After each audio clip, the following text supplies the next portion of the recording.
Hello बेटा, मैं yes के सिंह आप लोगों को इसके पहले वाले लेसन में इतिहास के साधन के बारे में बताया था। और इसके बाद वाले लेसन में शिवाजी महाराज से पूर्व का भारत कैसा था उसके बारे में अध्ययन करेंगे। शिवाजी महाराज के पूर्व के भारत किस प्रकार का था उसी के बारे में यह लेसन है। 8वीं शताब्दी में बंगाल में पाल विख्यात राजवंश था। मध्य भारत में गुर्जर प्रतिहार सत्ताओं ने आंध्र, कलिंग, विदर्भ, पश्चिम कठियावाड़, कन्नौज और गुजरात तक विस्तार कर लिया था। उत्तर भारत के राजपूत वंशों में गढ़वाल वंश तथा परमार वंश दो महत्वपूर्ण वंश थे। राजपूतों में चौहान वंश का पृथ्वीराज चौहान पराक्रमी शासकों में थे। तराई नामक प्रथम युद्ध में पृथ्वीराज चौहान ने मोहम्मद गोरी को पराजित किया, लेकिन दूसरे युद्ध में मोहम्मद गोरी ने छल से पृथ्वीराज चौहान को पराजित किया था। तमिलनाडु के चोल वंश के राजराज प्रथम और राजेंद्र प्रथम असाधारण महत्व रखते थे।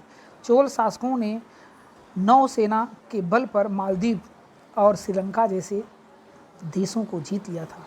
कर्नाटक के होयसल वंश विष्णुवर्धन राजा के संपूर्ण कर्नाटक को जीत लिया था। महाराष्ट्र के राष्ट्रकूट वंश के गोविंद तृतीय के कार्यकाल में राष्ट्रकूट की सत्ता कन्नौज से लेकर रामेश्वर तक फैली हुई थी।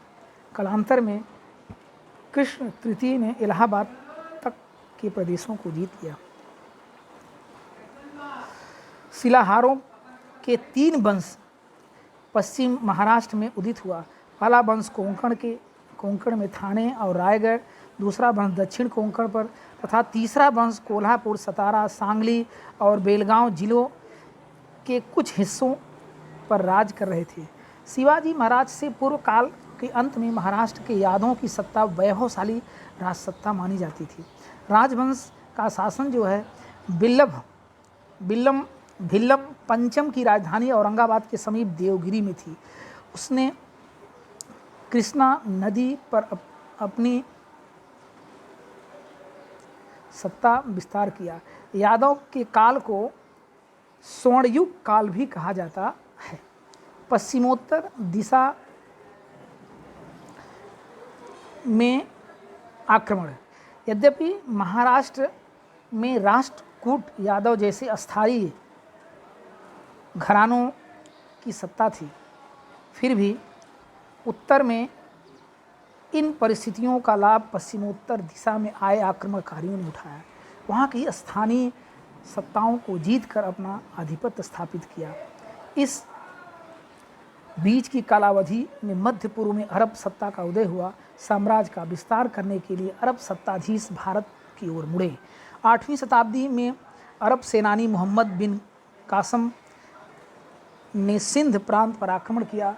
सिंध के दाहिर राजा के प्रतिकार को निष्फल बनाते हुए उसने सिंध प्रांत को जीत लिया। इस आक्रमण के फलस्वरूप अरबों का भारत के साथ पहली बार राजनीतिक संपर्क हुआ। कालांतर में मध्य एशिया के तुर्की, अफगानी और मुगल भारत में आए और उन्होंने भारत में अपनी सत्ता स्थापित की। ईस्वी 11वीं शताब्दी में भारत पर तुर्कियों के आक्रमण भी हुए थे। वे अपनी सत्ता का विस्तार करते हुए भारत की पश्चिमोत्तर सीमा तक आ पहुँचे। गजनी का सुल्तान महमूद ने भारत पर अनेक आक्रमण किए। इन आक्रमणों में उसे मथुरा, वृंदावन, कन्नौज, सोमनाथ में संपन्न मंदिरों को बहुत बुरी तरह से लूटा और वहाँ के विपुल संपदा लूट करके अपने साथ ले गया अपने देश। उत्तर की सुल्तान शाही। ईस्वी 1175 और 1178 में अफगानिस्तान के गोर के सुल्तान मोहम्मद गोरी ने भारत पर आक्रमण किए। भारत में जीते हुए प्रदेश का शासन चलाने के लिए उसने कुतुबुद्दीन ऐबक की नियुक्ति की। सन ईस्वी 1206 ईस्वी में मोहम्मद गोरी की मृत्यु के बाद कुतुबुद्दीन ऐबक ने आधिपत्य में भारतीय प्रदेश का शासन स्वतंत्रता पूर्वक चलाना प्रारंभ किया। ऐबक मूलतः एक गुलाम था। फिर भी वह दिल्ली का सुल्तान बना। ईस्वी 1210 ईस्वी में उसकी मृत्यु हो गई। इब्राहिम लोदी अंतिम सुल्तान था। उसके स्वभाव में अनेक दोष थे, कमियां थी, जैसे कह लीजिए आप। फलस्वरूप उसके अनगिनत शत्रु बन गए। पंजाब के सूबेदार दौलत खां लोदी ने काबुल के मुगल सत्ताधीश बाबर को इब्राहिम लोदी के विरुद्ध युद्ध करने के लिए आमंत्रित किया। इस युद्ध में बाबर ने इब्राहिम लोदी को पराजित किया और इस प्रकार से इसी सत्ता से सुल्तान शाही का अंत हो गया। विजयनगर राज्य। दिल्ली का सुल्तान मोहम्मद तुगलक ने के कार्यकाल में दिल्ली की केंद्रीय सत्ता के विरुद्ध दक्षिण में विद्रोह हुए थे। इसी से विजयनगर और बहमनी के दो शक्तिशाली साम्राज्य का उदय हुआ। दक्षिण भारत के दो भाई हरिहर और बुक्का दिल्ली की सुल्तान शाही की सेवा में सरदार थे। उन्होंने मोहम्मद बिन तुगलक के शासन में दक्षिण में राजनीतिक अस्थिरता निर्माण हो गई थी। हरिहर और बुक्का ने इस अस्थिरता का लाभ उठाते हुए सन 1336 ईस्वी में दक्षिण में विजयनगर राज्य की स्थापना की।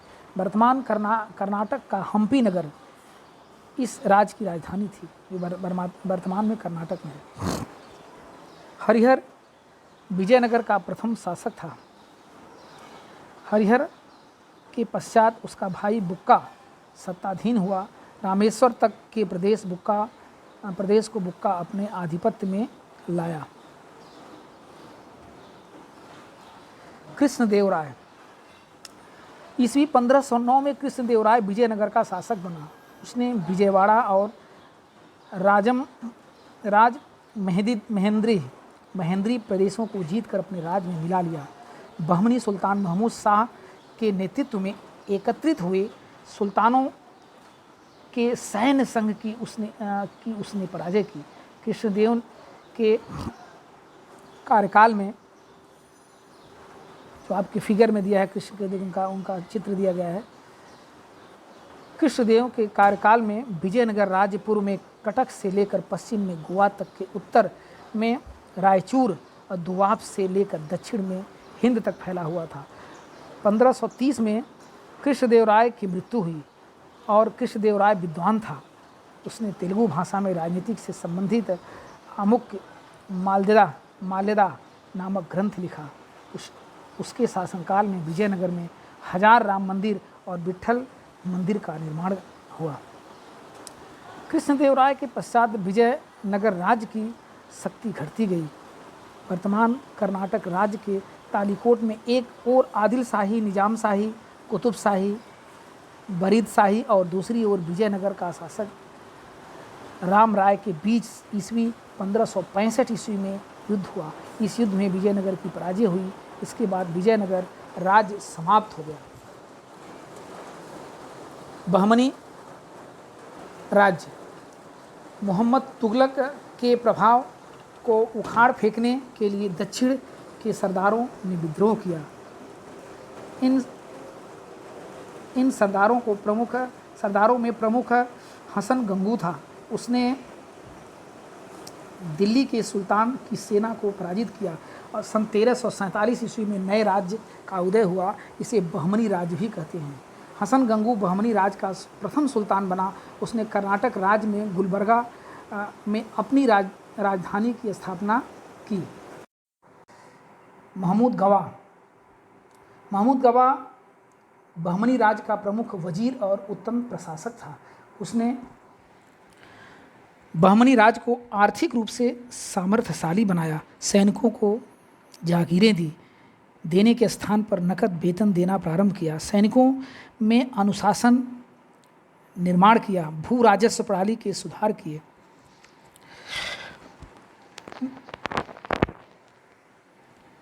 बीदर में अरबी और फारसी विद्यालयों के अध्ययन हेतु मदरसे बनवाए। महमूद गवां के पश्चात बहमनी सरदारों में गुटबंदी बढ़ने लगी। विजयनगर और बहमनी राज्यों के बीच चलने वाले संघर्ष का बहमनी राज्य पर बड़ा प्रतिकूल परिणाम हुआ। विभिन्न प्रांतों के अधिकारी अधिक स्वतंत्रता के साथ रहने लगे। बहमनी राज्य का विघटन हुआ और बहमनी राज्य बन्हाड़ बराज जिसे बाद में हुआ आदि की इमाद शाही और बीदर की बरीद शाही, बीजापुर के आदिल शाही और अहमदनगर के निजाम शाही, गोलकुंडा की कुतुब शाही के 5 खंड हो गए। मुग़ल सत्ता 1526 ईस्वी में दिल्ली की सुल्तान शाही समाप्त हुई और मुग़ल सत्ता की स्थापना हुई। बाबर मुग़ल सत्ता का संस्थापक था। वह मध्य एशिया में वर्तमान उज्बेकिस्तान के फरगाना राज्य का शासक था। भारत की संपन्नता और संपत्ति का वर्णन उसने सुन रखा था, इसलिए उसने भारत पर आक्रमण करने की योजना बनाई।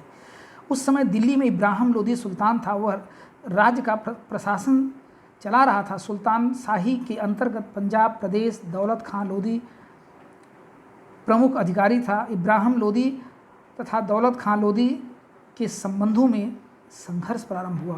दौलत खान ने बाबर को भारत में आक्रमण करने के लिए आमंत्रित किया। यह अवसर का लाभ उठाते हुए बाबर ने भारत पर आक्रमण किया। बाबर के आक्रमण का प्रतिकार करने के लिए इब्राहिम लोदी ने अपनी सेना को लेकर चल पड़ा। 21 अप्रैल 1526 को पानीपत का युद्ध हुआ, जिसमें बाबर के साथ लड़ा गया यह युद्ध। इस युद्ध में बाबर ने भारत में पहली बार तोपखाने का प्रभावशाली प्रयोग किया। उसने इब्राहिम लोदी की सेना को पराजित किया। यह युद्ध पानीपत का प्रथम युद्ध के नाम से भी जाना जाता है। इस युद्ध ने बाद में मेवाड़ के राजा राणा सांगा ने राजपूत राजाओं को एकत्रित किया। बाबर और राणा सांगा के बीच खानवा नामक स्थान पर युद्ध हुआ। इस युद्ध में बाबर के तोपखानों और आरक्षित सेना ने प्रभावशाली कार्य किया और राणा सांगा की सेना हार गई। 1530 ईस्वी में बाबर की मृत्यु हुई। अकबर मुगल वंश में सबसे अधिक पराक्रमी और कार्यक्षम शासक था। अकबर ने संपूर्ण भारत को अपने छत के नीचे लाने का प्रयास किया। इस प्रयास को उसको विरोध भी सहना पड़ा। महाराणा प्रताप, चाँद बीबी, रानी दुर्गावती द्वारा अकबर के विरुद्ध किया गया संघर्ष उल्लेखनीय है। महाराणा प्रताप उदय सिंह की मृत्यु के पश्चात महाराणा प्रताप मेवाड़ के सिंहासन पर बैठा। उन्होंने मेवाड़ के अस्तित्व को जीवित रखने के लिए संघर्ष जारी रखा। महाराणा प्रताप ने मेवाड़ को स्वतंत्रता को अक्षुण्ण रखने के लिए अकबर के साथ अंत तक संघर्ष किया। महाराणा प्रताप अपनी वीरता, धैर्य, आत्मसम्मान और त्याग आदि गुणों के कारण वह इतिहास में अमर हो गए हैं। चाँद बीबी 1595 में मुगलों के निजाम शाही की राजधानी अहमदनगर पर आक्रमण किया। मुगल सेना ने अहमदनगर के किले को घेर लिया। अहमदनगर के हुसैन निजाम शाह की पराक्रमी बेटी चाँद बीबी ने वीरतापूर्वक युद्ध किया। उस समय निजाम शाही के सरदारों में फूट पैदा हुई। इस फूट का परिणाम चाँद बीबी की हत्या में हुआ। कालांतर में मुगलों ने अहमदनगर का किला जीत लिया, और परंतु निजाम शाही का संपूर्ण राज्य मुगलों के हाथ में नहीं आया। रानी दुर्गावती विदर्भ का पूर्वी क्षेत्र, उसमें उत्तर का मध्य प्रदेश का क्षेत्र, वर्तमान का छत्तीसगढ़ का पश्चिम क्षेत्र, आंध्र प्रदेश का उत्तरी हिस्सा, उड़ीसा का पश्चिमी क्षेत्र, मोटे तौर पर गोंडवाना का विस्तार है। चंदेल राजपूत के वंश में जन्मी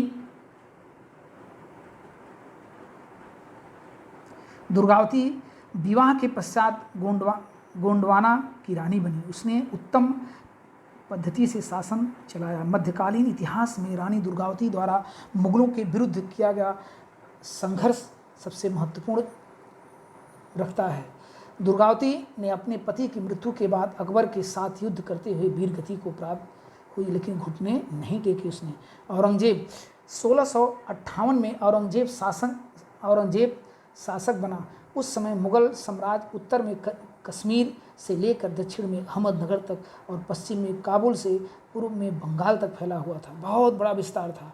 औरंगजेब ने अपने शासनकाल में पूर्व में असम, दक्षिण में बाजीपुर, आदिल शाही तक, गोलकुंडा तक कुतुब शाही को नष्ट करके उसने अपने प्रदेश का प्रदेश अपने साम्राज्य में मिला लिए थे। कहा जाए कि औरंगजेब का साम्राज्य जो है पूरे मुगल में सबसे ज़्यादा विस्तारवादी यानी फैला हुआ साम्राज्य था।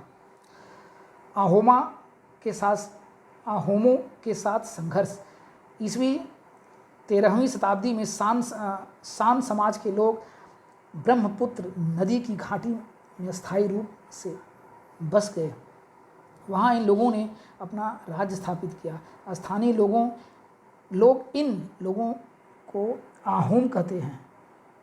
औरंगजेब के कार्यकाल में आहोम और मुगलों के बीच दीर्घकाल तक संघर्ष चला। मुगलों ने आहोम के प्रदेश पर आक्रमण किया। सभी आहोम गदाधर सिंह के नेतृत्व में संगठित हुए। लाछित बड़फुकन नामक सेनानी ने मुगलों के विरुद्ध प्रखर संघर्ष किया। मुगलों के विरुद्ध युद्ध में आहोम ने गुरिल्ला युद्ध प्रणाली, इसे छापामार कहते हैं, का अवलंबन किया। असम में अपनी सत्ता को दृढ़ करना मुगलों के लिए असंभव हुआ। सिखों के साथ संघर्ष। सिखों के 9वें गुरु तेग बहादुर थे। उन्होंने औरंगजेब की धार्मिक कट्टरता की नीति के विरुद्ध अपना विरोध जताया। औरंगजेब ने उन्हें बंदी बनाया और 1675 ईस्वी में उनका सिर कटवा दिया था। उसके पश्चात गुरु गोविंद सिंह सिखों के गुरु बने।